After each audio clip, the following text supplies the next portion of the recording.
Well, students, now from today we are going to start a very new chapter, that is writing and city life. So from here, the civilization starts. So in this chapter, the basic thing that we have to understand is how does civilization come into existence? किस तरह से civilization वो अस्तित्व में आता है, सभ्यता कैसे शुरू होती है। इस पर आने से पहले आपको समझना होगा कि सभ्यता और संस्कृति में क्या अंतर है। What's the difference between culture and civilisation, है ना। और दोनों में से पहले कौन आया, कल्चर पहले आया या सिविलाइजेशन पहले आया? Is there any idea? Culture, I think culture. Okay okay, culture आया। कल्चर का मतलब होता है सिमिलरिटी इन लाइफस्टाइल, एक जैसे लाइफस्टाइल को जीने की कला को हम कल्चर कहते हैं। Like people start speaking similar language, starts having similar dressing sense, starts organizing religious activities in a similar way, that becomes culture. ठीक है, आप जब खेतों में देखते हो तो एक सीजन में एक ही तरह की फसलें सब उगाई जाती हैं, that's called agriculture, है ना। एक जैसे काम जो भी होते हैं वो सब कल्चर के पार्ट हैं, but they are not civilization. So what's the difference between the two? Now the question is, तो culture तो आप समझ गए कि whenever people starts living a similar lifestyle, that becomes culture. Then this culture transformed into civilization. ऐसा कब होता है? ऐसा तब होता है। हाँ हाँ बताओ, कृति बता रही है, शाबाश। मतलब किसी और को कोई और चीज पसंद आता है, मतलब कुछ अलग से, जहाँ कोई और कहीं और सेटिस्फाइड हो तो वो अलग कर देता है। नहीं, गलत जवाब। अब आप सही सही चीज सुनो, तीन शब्द याद कर लो, ये तीन चीजें अगर जुड़ जाएं किसी भी कल्चर में तो वो कल्चर बन जाता है सिविलाइजेशन। कौन कौन सी तीन चीजें हैं जिसकी हम बात करेंगे यहाँ पे? So any culture becomes a civilisation when there is at least three things. What are those three things? First one is writing. What is writing? Second one is, मतलब भाषा आ गई, साहित्य आ गया, लिखना पढ़ना आ गया, ये सबसे जरूरी चीज है। Writing makes any culture civilization. Writing transforms any culture into civilization. Second thing is organized religion. Organized religion. ठीक है? This is the second thing. And third thing, which one is the third thing? That is called urbanization. Right? So these things means writing, organized religion, and urbanization. These three things make any culture or transforms any culture into civilization. So this is the thing that you have to understand and note it out. अब आप देखते हैं कि ये civilisation कब से शुरू हुआ। तो सिविलाइजेशन की जो सबसे पहली वाली शर्त थी, राइटिंग। इसका मतलब जब तक राइटिंग नहीं आई थी तब तक सिविलाइजेशन शुरू हो ही नहीं सकता था। ये कब शुरू हुआ? ये शुरू हुआ आज से लगभग 5000 साल पहले, मतलब 3000 BCE या अराउंड 3500 BCE ये शुरू हुआ होगा। ठीक है, तो जब से ये शुरू हुआ तब से सिविलाइजेशन आ गया। अब बात आती है कि फिर ये कहां कहां शुरू हुआ, कहां पे सबसे पहले राइटिंग आई, दुनिया में पहली राइटिंग कौन सी जगह पर आई? ये है सवाल आपके लिए। चलो बताओ फटाफट। मेसोपोटामिया। मेसोपोटामिया में, मेसोपोटामिया आज के जमाने का इराक है। ठीक है, और यहाँ पर थर्ड मिलेनियम BCE, मतलब 3000 साल पहले BCE, आज से 5000 होगा, 3000 BCE, 3200 BCE, 3500 BCE, लगभग ये वो समय था जबकि शुरू होता है सिविलाइजेशन, शुरू होती है राइटिंग, शुरू होता है रिलीजन। रिलीजन थोड़ा सा इससे पहले शुरू हुआ था, but organised religion came into existence by this time. और अर्बनाइजेशन, यही टाइम है अर्बनाइजेशन का। इसी समय व्यापार शुरू होता है, उधार खाते में लिखे जाने शुरू होते हैं और अर्बन कल्चर डेवलप होता है। तो इस तरह से urbanisation, organized religion and writing, these three things started in Mesopotamian land for the first time around 3500 BCE. So this is the beginning of civilization. इस पूरे चैप्टर में जो हमारा फोकस एरिया होगा वो होगा, हम मेसोपोटामियन सिविलाइजेशन के बारे में पढ़ेंगे, हम इराक के बारे में पढ़ेंगे, हम उसके बारे में पढ़ेंगे कि यहाँ पर टाउन्स कैसे ग्रोथ हुए, अर्बन सोसाइटी किस तरह से आई, and debate on the uses of writing. लेखन कला की शुरुआत किस वजह से हुई? अगर आपसे कोई पूछे कि जिस व्यक्ति ने पहली बार लिखना शुरू किया था किस वजह से लिखा था, what was the reason of writing? चलो आपको मैं ऑप्शन दे देता हूं, आपका केबीसी शुरू हो जाता है, कौन बनेगा करोड़पति। ऑप्शन ए, पोएम्स लिखने के लिए। ऑप्शन बी, एपिक्स लिखने के लिए, ग्रंथ लिखने के लिए, जो महाकाव्य हैं उनको लिखने के लिए। ऑप्शन सी, एडवर्टीजमेंट के लिए, प्रचार करने के लिए, दीवारों पर लिख लिख करके टूथपेस्ट में नमक है। या ऑप्शन डी, हिसाब लिखने के लिए। तो हिसाब लिखने के लिए। हिसाब लिखने के लिए सर। बड़े प्रैक्टिकल हो यार तुम। गुड, यस, सही जवाब। सारे लोग करोड़पति हो गए। अब ले लो 1-1 करोड़ रुपए जो कोई दे रहा हो तुम्हें। लेट्स मूव, आगे बढ़ते हैं। हम लोग का हाँ, क्या बोल रही बिटिया? फी छोड़ दीजिए उसकी जगह। अच्छा, okay. So learning objective, now understand इसको पढ़ने के कारण क्या है, क्यों हम पढ़ें, इससे हमें क्या मिलेगा। तो आपको अर्ली अर्बन सेंटर के बारे में जानकारी मिलेगी, उसके नेचर के बारे में जानकारी मिलेगी, आपको ये भी जानकारी मिलेगी कि किस तरह से सिविलाइजेशन शुरू होता है और सिविलाइजेशन के मार्कर कौन कौन से हैं, मतलब कौन कौन सी चीजें होने पे हम सिविलाइजेशन कहते हैं, जैसे कि हमने 3 पढ़ लिया अभी। लर्निंग आउटकम्स, ये पूरा चैप्टर पढ़ने के बाद आप नियोलिथिक एज के बारे में और ब्रॉन्ज एज के बारे में समझ जाएंगे कि नियोलिथिक एज क्या था और ब्रॉन्ज एज क्या था। ध्यान रखो, ब्रॉन्ज एज सिविलाइजेशन था, नियोलिथिक एज कल्चर था। नियोलिथिक एज तक राइटिंग नहीं आई थी, अर्बनाइजेशन नहीं आया था और ऑर्गेनाइज्ड रिलीजन नहीं आया था, इंडिविजुअल रिलीजन तो था। ठीक है, तो इस तरीके से नियोलिथिक एज तक सिर्फ और सिर्फ कल्चर था, एग्रीकल्चर की शुरुआत हो गई थी। लेकिन ब्रॉन्ज एज में आते आते सिविलाइजेशन हो गया। ठीक है, नियोलिथिक एज मतलब ऑलमोस्ट 8000 बीसीई और ब्रॉन्ज एज मतलब 3000 बीसीई। तो दोनों में जो ये लगभग 5000 साल का अंतर है, नियोलिथिक एज के 4-5 हजार साल बाद ब्रॉन्ज एज आता है। ब्रॉन्ज एज सिविलाइजेशन है और ब्रॉन्ज एज में दुनिया के 4 हिस्सों में सिविलाइजेशन आती है, सिर्फ मेसोपोटामिया में नहीं आती। मेसोपोटामिया में सबसे पहले आती है, लेकिन मेसोपोटामिया के अलावा दुनिया के 4 अलग अलग हिस्सों में एक साथ सिविलाइजेशन शुरू होती है। बस उनमें कोई 100-200 साल का अंतर रहा होगा, बाकी हर एक जगह पर ये सिविलाइजेशन एक साथ शुरू होती है। आप जानते हो वो 4 जगह कौन कौन सी है दुनिया की जहां पर ये सिविलाइजेशन शुरू होते हैं? एक तो है मेसोपोटामिया यानी इराक, दूसरा है इजिप्ट जो नील नदी घाटी के किनारे बसी हुई है अफ्रीका में, इजिप्टियन सिविलाइजेशन, मिस्र की सभ्यता। Third one is Harappan civilisation जो कि इंडस वैली और रावी नदी और इंडस और उसके ट्रिब्यूटरीज के आसपास बसी हुई थी। हिंदुस्तान का कल्चर जहां से शुरू होता है, हमारी सभ्यता जहां से शुरू होती है, ये तीसरा है। और चौथा है चाइना में शांग सिविलाइजेशन जो वहां की यांगजी और वांगहो नदियों के किनारे बसी हुई थी।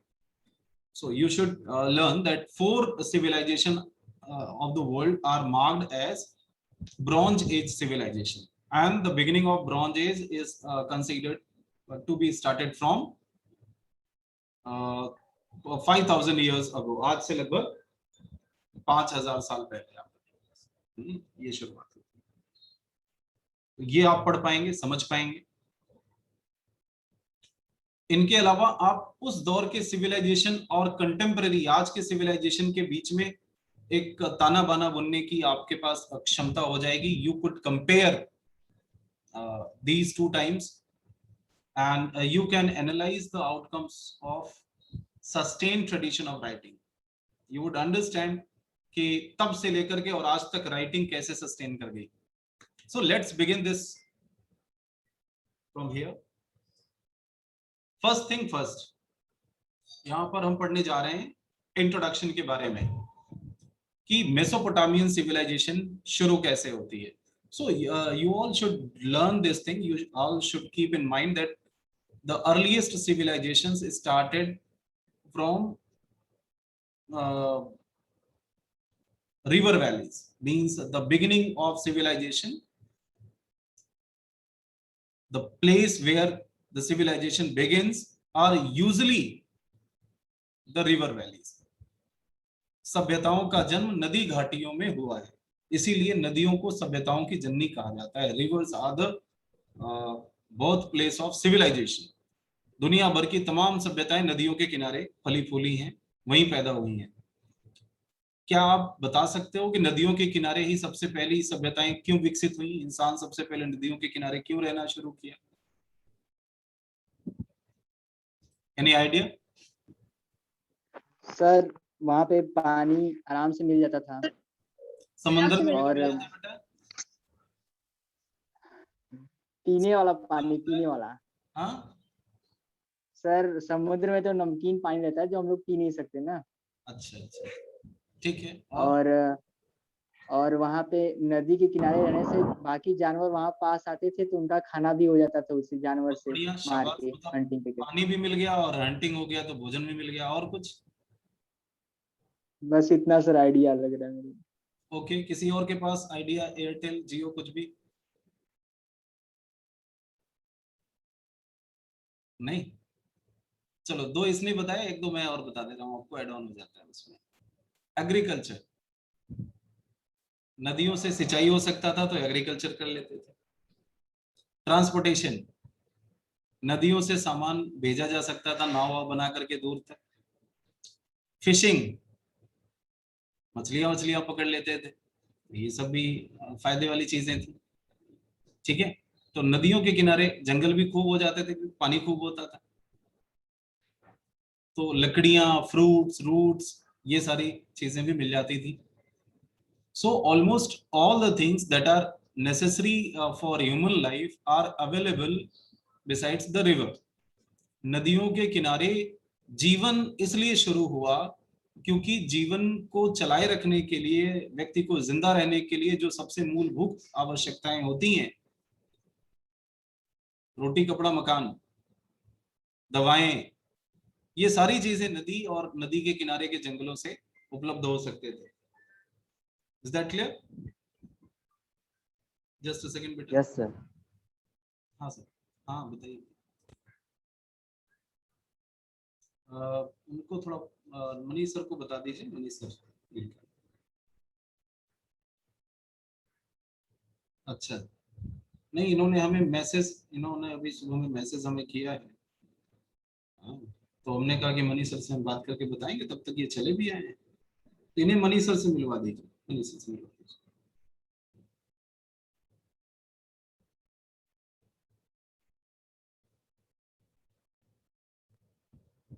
All right. So these are a few reasons why all the civilization, almost all the civilization of the world started from the banks of rivers or in river valleys only. अब फटाफट आप याद करो कौन कौन सी नदियों के किनारे ये सभ्यताएं विकसित हुई हैं. जैसे मेसोपोटामिया की जो सभ्यता है वो दो नदियों के किनारे विकसित, दो नदियों के किनारे के बीच में विकसित हुई है. अच्छा, ये मेसोपोटामिया जो शब्द है ना, ये ग्रीक वर्ड है. ठीक है, इसमें ये दो शब्दों से मिला करके बना हुआ है. ये है मेजो और ये है पचामिया. तो पचामिया जो बना हुआ है वो पचामस से बना हुआ है. पचामस मतलब होता है नदी और मेजो मतलब होता है बीच का, यानी नदी के बीच का. तो जाहिर सी बात है, this is particular land which falls between two reverse. दो नदियों के बीच की ये जगह है जिसे हम कहते हैं मेसोपोटामिया, मेसोपोटामस. आपने पढ़ा होगा ना हिप्पोपोटामस, तो वो हिप्पोपोटामस क्या होता है? दरियाई घोड़ा। वो एक ऐसा जानवर होता है जो पोटामस में रहता है। तो एक ऐसा हिप्पो जो पोटामस में हो, पोटामस मींस नदियां, तो नदी में रहने वाला वो जीव है। लाइक दिस मेसोपोटामिया, तो ये पोटामस के बीच में रहने वाला ये जमीन है, लैंड है। अब यहाँ कौन कौन से पोटामस थे, मतलब कौन कौन सी नदियां थी? तो एक नदी ये आती है, आपको दिख रहा है मेरा स्क्रीन? तो बेटा एक नदी ये है जिसको कहते हैं टिग्रिस रिवर, ठीक है। और दूसरा ये नदी आ रही है इधर से बेबीलोनिया से होते हुए, इसको कहते हैं यूफ्रेट्स रिवर, ठीक है। तो यूफ्रेट्स और टिग्रिस, ये दो नदियां हैं। टिग्रिस, दजला, यूफ्रेट्स, फरात। कभी कभी इनको दजला और फरात नदियां भी कहते हैं। इनकी घाटियों में ये विकसित हुई सभ्यता, ऐसा कहते हैं। ध्यान रहे कि ये पूरा मेसोपोटामियन लैंड तो यहां से बेटा शुरू होता है और यहां जाकर के खत्म होता है। ये पर्शियन गल्फ है, ठीक है, पर्शियन गल्फ। और ये जो है जो माउंटेनियस रीजन है इराक का, वहां से शुरू होता है, जहां पे ये बगदाद और ये डेमास्कस, दमिश्क, यहां से लेकर के और फाइनली पर्शियन गल्फ तक, ये पूरा इलाका, ये जॉर्डन वैली है, तो ये पूरा इलाका मेसोपोटामिया में आता है। अब यहाँ महत्वपूर्ण चीज है याद रखने लायक कि मेसोपोटामिया में भी सिर्फ एक सिविलाइजेशन नहीं थी जिसे मेसोपोटामियन सिविलाइजेशन कहते हैं। लैंड तो पूरा यही था, लेकिन हर जगह पे एक साथ सभ्यता विकसित नहीं हुई। सबसे पहले यहां पर लोग बसे, कहां पे? एकदम साउथ में, ठीक है। और यहाँ की सभ्यता को सुमेरियन कहा जाता है। तो इसका मतलब मेसोपोटामियन सभ्यता में भी एक अर्लीस्ट सभ्यता है जो सुमेरियन है, ठीक है। सुमेरियन सभ्यता सबसे पहले बसती है, यहाँ पर लोग आकर के बसना शुरू कर देते हैं। और यहाँ पे कुछ महत्वपूर्ण नगर हैं, लाइक उर है, उरुक है, एरडू है, लगास है, इस तरह के नगर यहाँ पर पाए जाते हैं। फिर धीरे धीरे करके यहाँ पर एक और लड़ाकू जाति आती है सेमेटिक, जो इनके ऊपर अटैक करती है और सुमेरियन सभ्यता खत्म कर देती है। एक नई सभ्यता यहाँ पर शुरू होती है। अच्छा, इससे पहले एक यहाँ पर भी होती है, ठीक है। यहाँ पर होते हैं अकड़, तो वो अकेडियन सभ्यता होती है। सुमेरियन सभ्यता की शुरुआत ऑलमोस्ट 3000 बीसी के आसपास हो चुकी होती है, 3200 बीसी के आसपास हो चुकी होती है। यहाँ के बाद लगभग 2400 बीसी में, मतलब आप कह सकते हो 800 साल बाद, सुमेरिया के 800 साल बाद यहाँ पर एक नई सभ्यता विकसित होती है जिसको कहते हैं अकेडियन। क्या कहते हैं? अक्कड़ की सभ्यता, ठीक है। तो ये अक्कड़ की सभ्यता यहाँ पर आती है। अकेडियन यहाँ का एक बहुत महत्वपूर्ण किंग था, इसी ने सबसे पहला एम्पायर बनाया था। दुनिया का सबसे पहला एम्पायर कहां बना था? अकेडिया में। और बनाने वाला व्यक्ति कौन था? सरगोन द फर्स्ट। अगर आपसे ऐसे जीके टाइप का एक क्वेश्चन पूछ लिया जाए कि दुनिया का पहला शासक बताओ जिसके बारे में आप जानते हो, the first emperor of the world, so he was सरगोन the first from Acadia. Time 2400 BC around. इसके बाद अकेडियन सभ्यता लगभग 400 साल 500 साल चलती है। 2000 बीसी के आसपास अकेडिया भी खत्म हो जाता है और नई सभ्यता शुरू होती है बेबीलोनिया की। So this was the third civilisation of Mesopotamia. एक ही लैंड में तीसरा सभ्यता शुरू होता है 1800 बीसी के आसपास, 1900 बीसी के आसपास। और ये जो सभ्यता होती है, इसका एक बहुत बड़ा राजा होता है जिसका नाम है हम्मुराबी। क्या नाम है? हम्मुराबी। नाम सुना है क्या कभी आपने? बेबीलोनिया का शासक नहीं सुना है? सुनना चाहिए भी। तो ये है हम्मुराबी, आप इसके बारे में पढ़ना, आपके लिए ये आपका होमवर्क है। हम्मुराबी के बारे में पता लगाओ, आगे मैं बताऊंगा आपको। एक चीज मैं हम्मुराबी के बारे में बता देता हूं। दुनिया का सबसे पहला लिखित संविधान, the earliest written constitution was given by Hammurabi, ठीक है। इसके पहले तक राजा जो चाहे जो है जो बोल दे वही संविधान है, वही कानून है। कौन से अपराध के लिए क्या सजा दी जानी चाहिए ये कहीं लिखा हुआ नहीं था। ये किसने लिखवाया दुनिया में सबसे पहले? हम्मुराबी ने। हम्मुराबी ने पत्थर पे लिखवाया कि ये वाला अपराध करने के लिए ये वाला दंड दिया जाएगा। ठीक है, दिखाएंगे भी, उसका शिलालेख भी दिखाएंगे और उसने कौन कौन से दंड निर्धारित किए थे वो भी दिखाएंगे। हम्मुराबी का कानून बहुत कड़ा कानून था। एन आई फॉर एन आई, आंख के बदले आंख। अगर आपसे गलती से आपने किसी की आंख फोड़ी है तो जिसकी फूटी है ना वो आपकी फोड़ेगा, हाथ के बदले हाथ। ठीक, ऐसे ऐसे सजा थे। अगर कोई लड़का इतना बदतमीज हो गया, अपने पिताजी को थप्पड़ मार दिया, तो उसके हाथ काट लिए जाते थे। और अगर पापा अपने बेटे को थप्पड़ मारेंगे तो फिर मारे, उनका अधिकार है ना। अपराध का सजा होता था, सुधारने का थोड़े होता था। उसमें भी बड़े सारे और कानून थे, और अलग अलग व्यक्ति के लिए अलग अलग कानून थे उस दौर में। और सबसे ज्यादा खतरनाक मतलब हाथ पैर काटना, अंग भंग करना, इवन पत्थर बांध करके नदी में फेंक देना, ये सारे भी होते थे।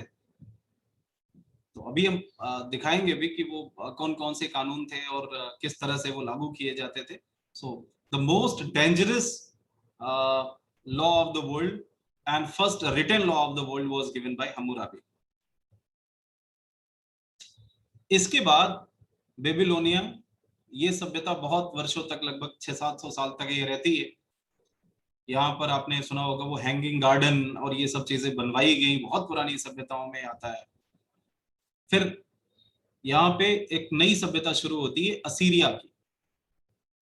ठीक है, ऑलमोस्ट 1100 BCE, 1100 BCE के आसपास असीरिया में सभ्यता शुरू होती है।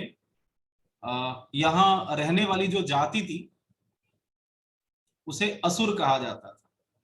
ठीक है, कौन सी जाति यहाँ रहती थी? असुर। आप सोचोगे ये तो हमारे यहाँ सुर और असुर वाली लड़ाई जिस तरह से देवी देवताओं वाली होती थी उसमें आता है। हाँ बिल्कुल सही, आपने सुना हुआ है।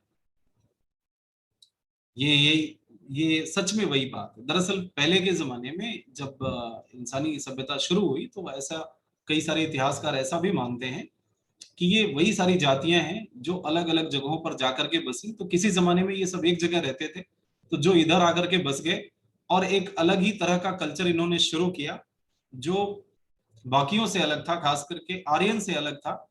तो आर्यों ने इन्हें नाम दे दिया था असुर का। कई लोग ये भी मानते हैं क्योंकि आर्य इस दौर तक आ गए थे, 1500 BC एंड अराउंड आर्य आ चुके थे और आर्यों ने ही इन्हें शायद मार मार करके भगाया था इधर, तो ये असुर हो गए। और इनके यहाँ एक विवाह प्रथा थी। जानते हो इनके यहाँ की विवाह प्रथा कैसी होती थी? चलो एक और नई चीज आपको बता दूं। इनके यहाँ पर विवाह प्रथा ऐसी होती थी जिसमें लड़की की बोली लगाई जाती थी। लड़कियां एक तरीके से बेच दी जाती थी। मतलब जब भी किसी लड़की की शादी होने वाली हो तो उसके पिताजी जो है वो प्रॉपर्ली मार्केट में जाकर के अनाउंस करते थे कि I want to get my daughter married, और इसके शादी के लिए कौन कितना धन हमें दे सकता है। तो जो सबसे ऊंची बोली लगाता था उसी के साथ विवाह हो जाती थी। तो ये एक तरीके का लड़की बेचना ही हुआ। इस तरह का विवाह प्रथा असीरिया में हुआ करता था। और आप जानते हो कि अपने यहाँ, हमारे यहाँ हिंदुस्तान में जो सबसे पहला धर्म सूत्र हमें ज्ञात है, मनु का धर्म सूत्र, जिसे हम मनु संहिता या जो है मनु स्मृति कहते हैं। तो उस मनु स्मृति में कुल 8 प्रकार के विवाहों का जिक्र है। ब्रह्म विवाह, दैव विवाह, आर्ष विवाह, प्रजापत्य विवाह, राक्षस विवाह, असुर विवाह, गंधर्व विवाह और पिशाच विवाह।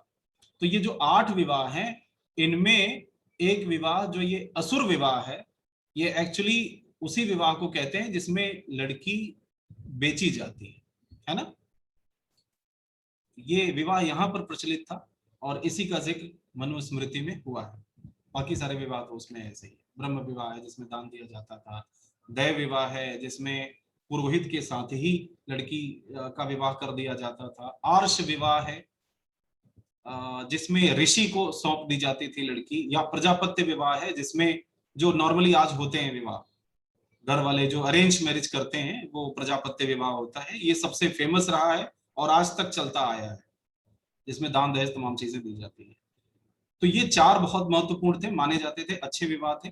इसके बाद वाले जो 4 हैं वो खराब माने जाते थे। उसमें एक 5वें नंबर पे आता है गंधर्व विवाह, जिसको हम लव मैरिज या प्रेम विवाह कह सकते हैं, जिसमें लड़की लड़का तो दोनों शादी कर लेते हैं, परिवार वालों का सहमति नहीं होता, तो वो गलत विवाह है। दूसरा उससे भी और खतरनाक वाला है राक्षस विवाह, जिसमें अपहरण होता है, जैसे कृष्ण ने किया था रुक्मिणी का, तो वो भी राक्षस विवाह था। किसी जमाने में राजाओं में, क्षत्रियों में इस तरह के विवाह होते थे, अपहरण करके विवाह करना। इसके बाद या जो है इसी तरह का विवाह भीष्म पितामह ने करवाया था ना, वो जो है विचित्रवीर्य और चित्रांगद, इन सब का। इसके बाद असुर विवाह आपको बताई दिया, जिसमें लड़की की बोली लग जाती थी, और पिशाच विवाह भी इसी तरह का था, जिसमें जो है लड़की को या तो नशा दे दिया जाता था या फिर वो उसे सुला दिया जाता था, या बेहोश होती थी या विक्षिप्त होती थी। मतलब एक ऐसा विवाह जिसमें लड़की को भी पता नहीं कि उसका विवाह हुआ, it's a kind of rape. तो ये सबसे घृणित, सबसे खतरनाक, सबसे खराब विवाह की श्रेणी में आता था। ये सारा कुछ आपके आगे के कोर्सेज में मिलेगा जब हम इसकी चर्चा करेंगे। तो but here you should know about Assyrians and Asurs. So the two rivers flow from the mountains of what is known as now Turkey, Syria, Iraq. यहाँ से 2 नदियां बहा करती थी, कौन कौन सी? टिग्रिस और यूफ्रेट्स। नीचे वाली साउथ वाली यूफ्रेट्स है और ऊपर नॉर्थ वाली टिग्रिस नदी है। इन दोनों नदियां बह करके पर्शियन गल्फ में मिलती हैं, और इन्हीं दोनों नदियों के बीच में, ये दोनों नदियां लाइफ ब्लड थी, जिनके बीच में एक सभ्यता शुरू होती है। सबसे पहले वाले शहर यहीं पर शुरू होते हैं, और इन्हें कहा जाता है मेसोपोटामियन सिविलाइजेशन। इस मेसोपोटामियन सिविलाइजेशन में कुल 4 सभ्यताएं विकसित होती हैं: सुमेरियन, अकेडियन, बेबीलोनियन और Assyrian. Sumerian almost 3500 BCE, Akkadian 24 BCE, Babylonian 1800 BCE, Assyrian 1100 BCE। Arman Ali please बताएं आपका क्या सवाल है? सर जी, जो वो आप 4 सिविलाइजेशन हुआ है सर मेसोपोटामिया के अंदर, तो उसका नाम मेसोपोटामिया पड़ा है क्योंकि ये अब देखो, मेसोपोटामिया हमने बताया ना कि 2 नदियों के बीच के लैंड को मेसोपोटामिया कहते हैं। ये चारों सभ्यताएं वहीं पर विकसित हुई हैं जहां 2 नदियों का बीच था। ठीक है, जैसे अब अपने यहाँ भी हड़प्पा, मोहनजोदड़ो, लोथल, कालीबंगन ऐसे करके तो बहुत सारी हुई, लेकिन सब इंडस नदी के आसपास ही थी, तो इंडस वैली सिविलाइजेशन कहते हैं। ठीक वैसे ही मेसोपोटामियन सिविलाइजेशन इसलिए कह देते हैं क्योंकि ये 4 के चारों इसी मेसोपोटामियन रेंज में आते हैं। Name and it's legacy. तो Mesopotamia is derived from 2 Greek words. This is something that you have to know. मेजोस का मतलब होता है मिडिल, और पोटामस का मतलब होता है रिवर। तो रिवर्स के बीच का लैंड मेसोपोटामिया कहा जाता है। समझ गए? Today it is a part of Iraq. Mesopotamia की लेगेसी क्या है? मेसोपोटामिया ने दुनिया को क्या दिया? आज हम क्यों पढ़ रहे हैं मेसोपोटामिया को? ना पढ़े फिर बताओ क्या क्या दिया। पहली चीज दी इसने हमें राइटिंग। क्या क्या दिया आप ध्यान से सुनो। First thing writing. अगर मेसोपोटामियन सभ्यता नहीं होती तो आज दुनिया में जो भी हम लोग ये लिख पढ़ रहे हैं कुछ नहीं होता।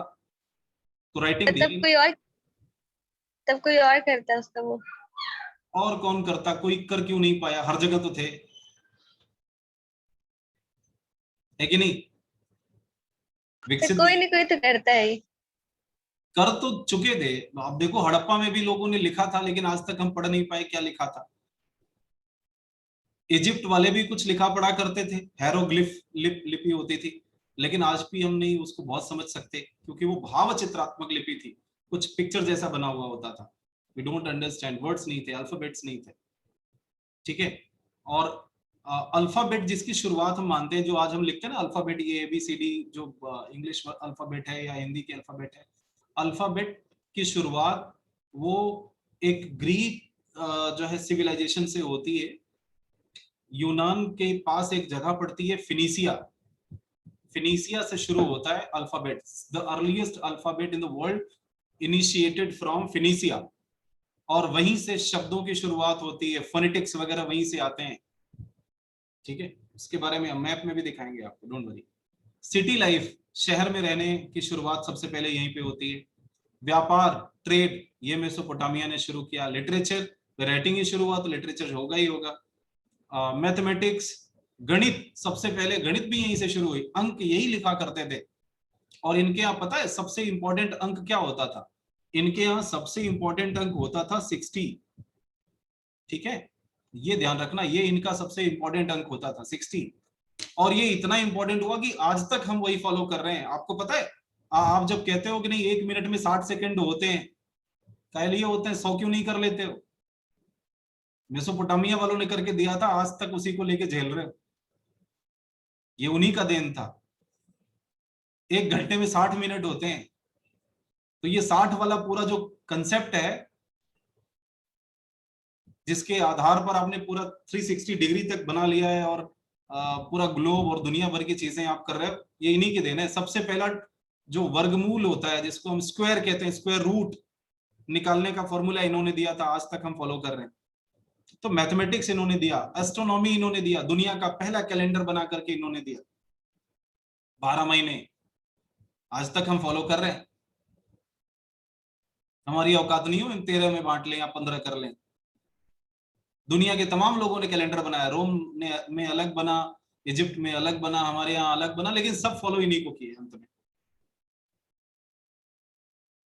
सो in all, writing, city life, trade, literature, mathematics, astronomy, calendar, all these things have been given by Mesopotamian civilization. So this is the legacy of Mesopotamian civilization. We have to understand, we should be grateful to them for all these things. तो आज हमने जाना कि Mesopotamia का की सभ्यता क्यों महत्वपूर्ण है, क्यों हमें पढ़नी चाहिए, और इसके बाद की चीजें, अब मेसोपोटामियन सभ्यता में क्या कुछ होता है वो हम पढ़ेंगे अगले एपिसोड में।